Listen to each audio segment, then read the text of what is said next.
dalam keilmuan. Maka dari itu penjelasan yang akan saya urai pada kesempatan kali ini akan dijadikan sebagai materi dan rujukan terkait nanti pada tugas-tugas yang akan dijelaskan kepada saudara-saudara sekalian. Kalau itu silahkan simak videonya.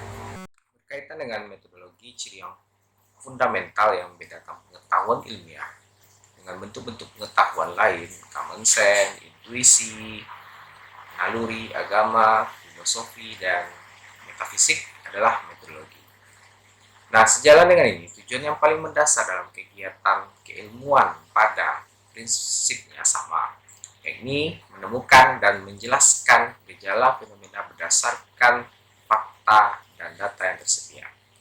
Menjelaskan berarti menstrukturkan data atau fakta yang dikumpulkan dalam hubungan-hubungan yang bisa dimengerti sesuai pokok permasalahan penelitian.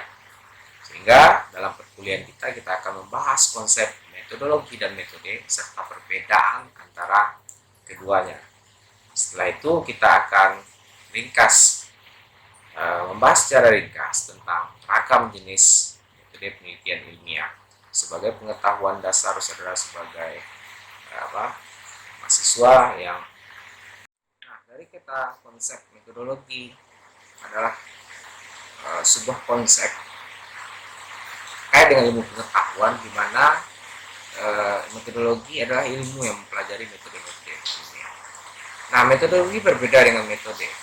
Manakala metodologi berkenaan dengan pembahasan tentang deskripsi, eksplanasi, evaluasi, atau verifikasi dan justifikasi mengenai metode-metode yang ada dalam keilmuan.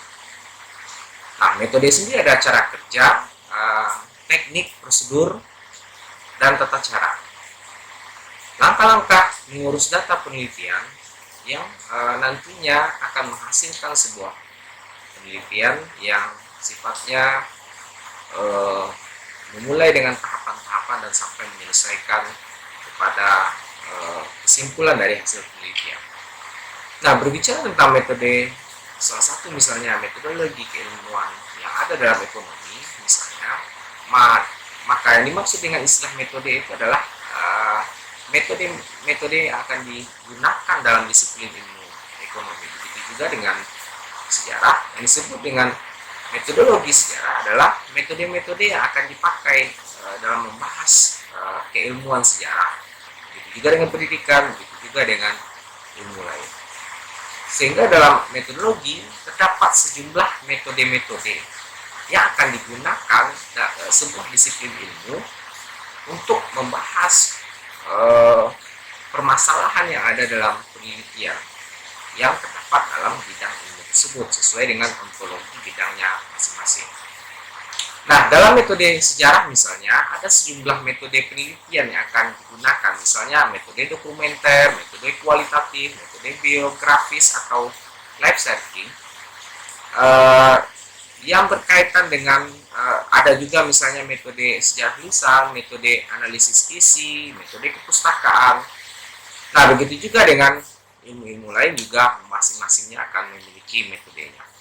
Seperti dalam pembahasan sebelumnya yang berkaitan dengan perkembangan ilmu pengetahuan, bahwa disiplin ilmu itu jamak, artinya tidak hanya satu disiplin ilmu sesuai dengan paradigma positivistik.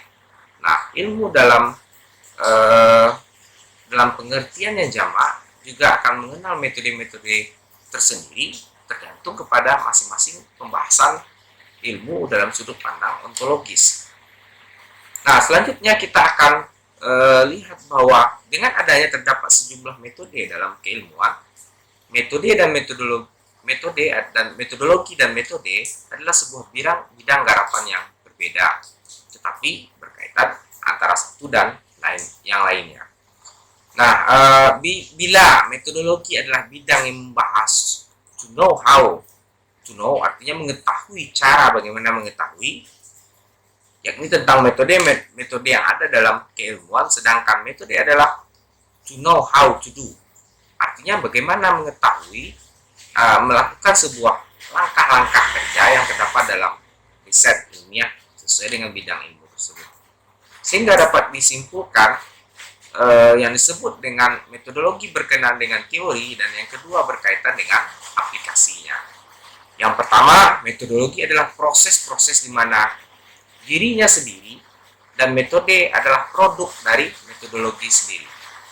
Artinya bahwa metodologi mengajukan persyaratan atau pengandaian awal dan acuan standar tentang bagaimana batang tubuh ilmu tersebut atau body of knowledge dalam struktur ilmu dikontribusikan, kemudian dibentuk menurut standar-standar atau prinsip ilmu.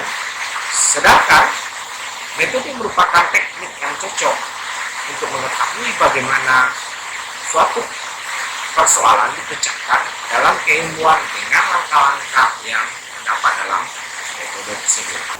Tugas utama metodologi adalah mengevaluasi bagaimana prinsip-prinsip yang terdapat dalam cara kerja ilmiah yang andal untuk mencari jawaban-jawaban yang tepat, menyaring esensi atau saripati dari metode-metode ilmiah, dan memberikan justifikasi terhadap cara kerja temuannya yang dilakukan dalam metode-metode ini. Sedangkan tugas metode adalah mengurus data, bahwa ketika data dikumpulkan, kemudian bagaimana cara mengumpulkan, kemudian bagaimana cara menganalisis, kemudian menginterpretasikan untuk menarik generalisasi bahwa itu adalah bidang dari metode. Kemudian akar pemikiran metodologis dan perkembangannya sebagai dalam berbagai disiplin ilmu pengetahuan telah menjadi pusat perhatian dalam kajian ahli epistemologis.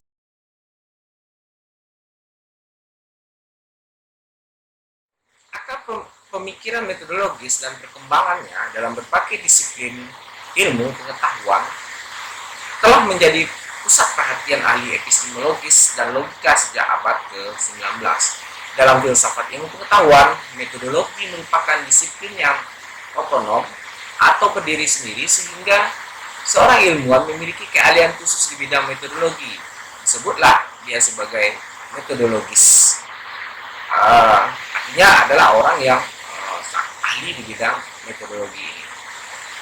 Kadang-kadang perbedaan antara epistemologi dan ahli metodologi tipis saja, malah cenderung bertumpang tindih.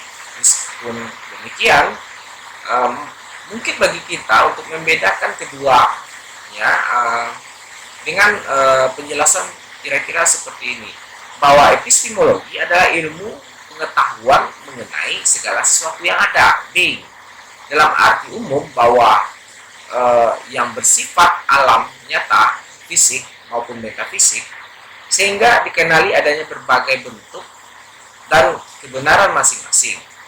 Sedangkan metodologi khususnya hanya berurusan dengan satu jenis pengetahuan saja, yaitu pengetahuan ilmiah. Jadi, metodologi adalah teori tentang bagaimana cara kerja ilmu pengetahuan.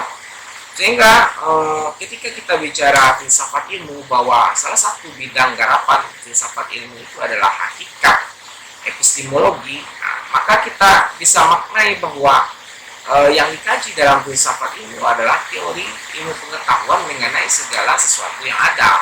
Nah, sekarang dari epistemologi itu secara garapan bidang filsafat ilmu ini adalah mengetahui hakikat tentang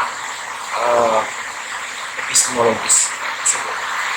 Nah, jadi meskipun terdapat jenis penelitian yang berbeda-beda dalam artian sebagai sebuah metode, pada dasarnya setiap penelitian memiliki ciri universal tertentu. Misalnya, apapun masalah dan jenis sumber data penelitian itu mestinya berurusan dengan salah satu atau kombinasi beberapa teknik dan sumber data berikut.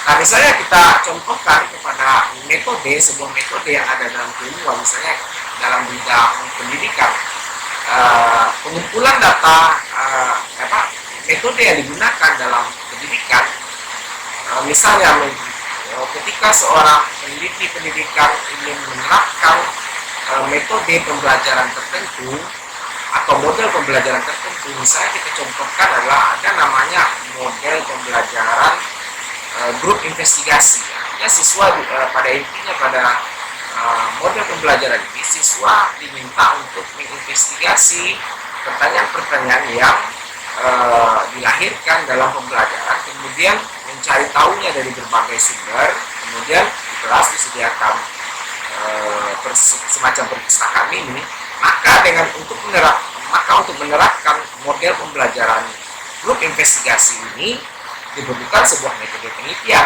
Bagaimana yang cocok untuk menerapkan itu adalah dengan metode eksperimen.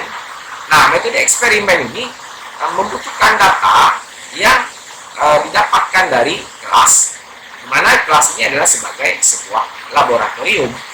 Jadi metode eksperimen ini nanti akan menghitung bagaimana perlakuan sebelum menggunakan model pembelajaran tadi dan setelahnya. Nah, model pengukuran itu saja dengan diambil misalnya dengan cara pre-test dan post-test. Di pre-test untuk melihat bagaimana perlakuan ini sebelum dilakukan, dan eksperimen setelah di eksperimen dia akan lihat hasil akhirnya dari setelah. Nah, tidak hanya itu, bahkan penerapan eksperimen ini akan membandingkan dengan kelas yang menggunakan model pembelajaran lain. Artinya model pembelajaran lain ini adalah model pembelajaran yang biasanya digunakan guru. Jadi ada dua perbandingan antara kelas eksperimen dan kelas kontrol. Jadi metode eksperimen ini menggunakan data laboratorium. Kemudian ada metode penelitian dengan menggunakan observasi pengamatan. Nah, bagaimana cara datanya diperoleh? Itu akan peneliti akan turun ke lapangan mengamati bagaimana sebuah situasi sosial. Nah, ini yang ketiga adalah metode pengumpulan data dengan wawancara, survei, yaitu berupa penggunaan angket. Nah, apa jenis data yang dicari dalam metode ini adalah jenis data berupa data lisan, data wawancara dari masyarakat yang didapatkan dari lapangan.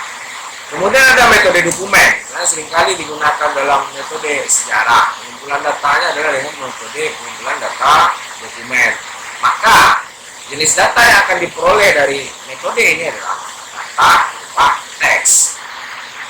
Nah, metode penelitian dikaitkan dengan masing-masing disiplin ilmu. Pada dasarnya disiplin ilmu itu memiliki metodologi dan metodenya masing-masing, seperti yang kita sudah urai di pembahasan sebelumnya.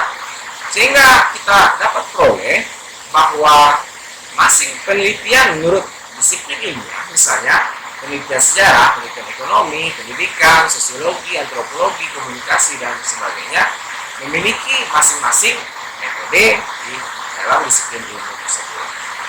Nah, kalau kita melihat metode penelitian dari sifat atau tujuan akhir yang ingin diperoleh dari penelitian tersebut, maka kita sama halnya ketika kita mentaksonomikan disiplin ilmu. Kita membagi disiplin ilmu itu ada yang pure science atau ilmu murni, ada yang ilmu terapan atau applied science.